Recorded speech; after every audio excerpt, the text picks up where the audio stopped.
Alright, this is a test here. Computer security tip number 1, CST number 1.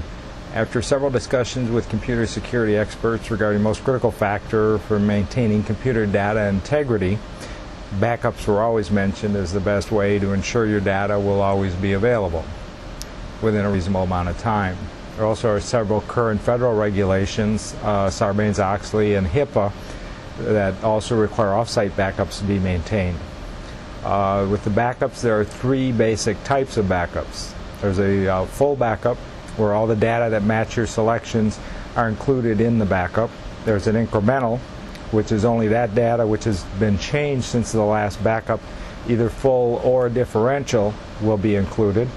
And then there's a differential backup, which is only that data which has changed since the last full backup will be included.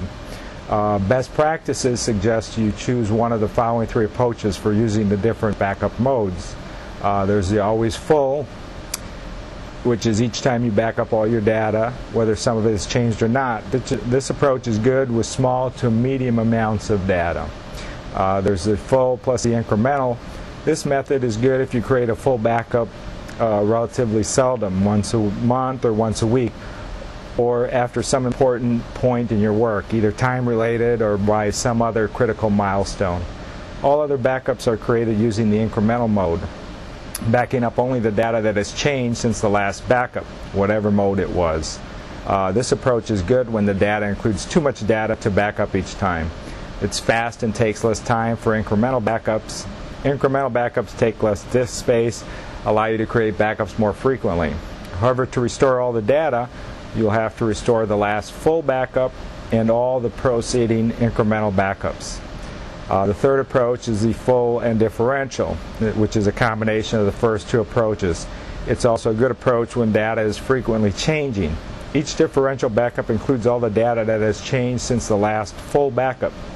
It takes less time and space than an always full backup, but more than a full and incremental backup. The advantage is that restoring the data is simpler for a full and incremental backup. You only have to restore the last full backup and the last differential backup. You can choose any approach to meet your needs, usually based on size and frequency of data modification. One good indication is if almost all of the included data appears to be changed before an incremental backup starts, the incremental backup will be of equivalent size to that of a full backup. In this case, you should use the always full backup to simplify the restoring process.